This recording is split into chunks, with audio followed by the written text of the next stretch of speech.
हाँ dear students, अब हम देखेंगे यदि दो त्रिभुजों में संगत कोण बराबर हैं तो उनकी संगत भुजाएं एक अनुपात में होती हैं और इस प्रकार ये त्रिभुज समरूप त्रिभुज होते हैं। ये हमें सिद्ध करना है।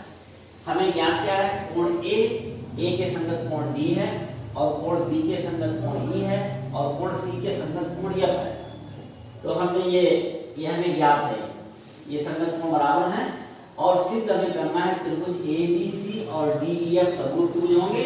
और इसमें ये कहा गया है यदि दो त्रिभुजों के संगत कोण बराबर हैं तो उनकी संगत भुजाएं एक अनुपात में होती हैं और ये सिद्ध करते हुए कि उनकी भुजाएं संगत भुजाएं एक ही अनुपात में होती हैं और इस प्रकार से बने त्रिभुज समरूप त्रिभुज होते हैं, हमें ये सिद्ध करना है। तो हम क्या लिखेंगे? त्रिभुज रचना का इसमें सारा दिया गया है। AB के बराबर हमने DP रेखा खींची है और इसी प्रकार से AC के बराबर हमने DQ यानी रेखा खींची और POQ को मिला दिया है। अब हम इसमें त्रिभुज ABC और त्रिभुज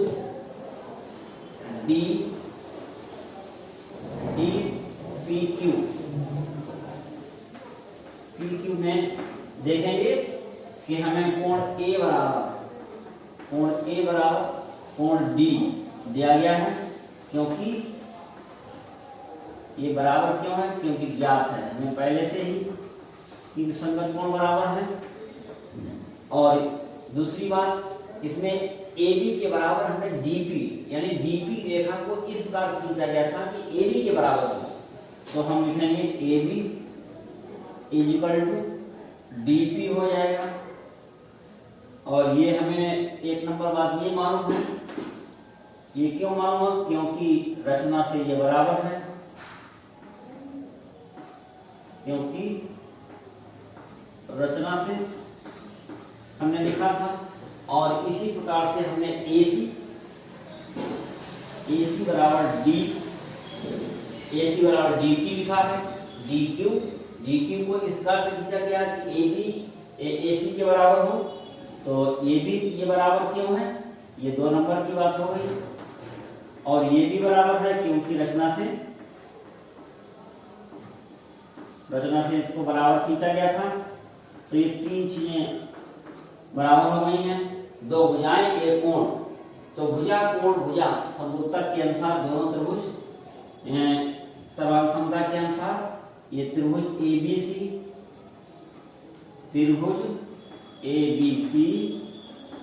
और त्रिभुज DPQ ये सर्वांग सम हो जाएंगे। और जब सर्वांग सम हो जाएंगे तो हम इसमें कह सकते हैं कोण P के बराबर हम करेंगे। कोण B इक्वल टू कोण P हो जाएगा। और हम यहाँ देखेंगे कि कोण B बराबर पहले से हमें ज्ञात है, कोण B बराबर कोण E है। तो इस प्रकार से ये भी कोण B है और ये भी कोण B है। तो इसका मतलब क्या हो जाएगा? कोण P बराबर कोण E हो जाएगा। और कोण P और कोण E ये हमारे त्रिभुज DEF में है। हम देखेंगे त्रिभुज ये संगत कोण है, कोण P और कोण E कैसे हैं? संगत कोण है।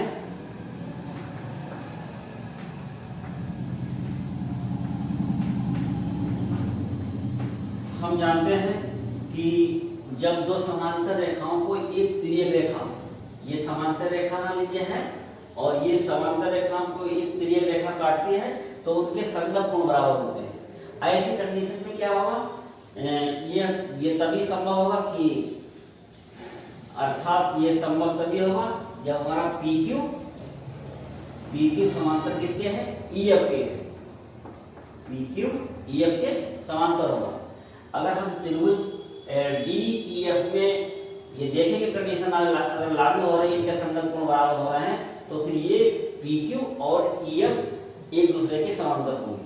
और ये समांतर होंगे तो अतः समांतर है, अतः हेल्स के हेल्स के प्रमेयानुसार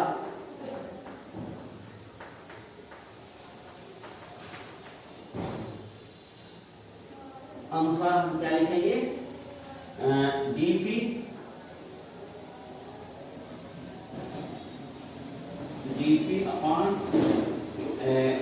अपॉन डी,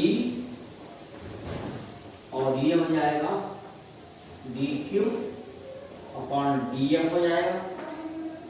और हम ये रचना में देख चुके हैं कि AB बराबर क्या था हमारा, AB बराबर dp है, और AC बराबर क्या है, AC बराबर dq है।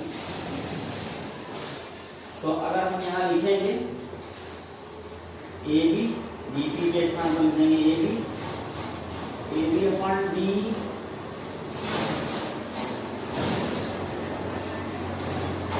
और ये dq है, dq AC अपॉन df। और इसी प्रकार से अगर हम इसमें संबंध निकालना चाहें तो AB अपॉन डी, एक तो ये मालूम हो गया, हमें एक संबंध ये दिया गया है। और इसी प्रकार से हम ये मान सकते हैं, इसी प्रकार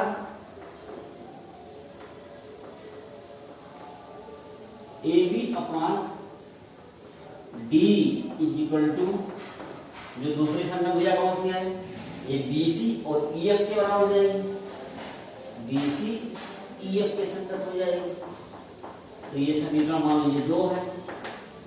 तो AB अपॉन D और AB अपॉन D दोनों बराबर है। इस कंडीशन में हम इनको लिख सकते हैं,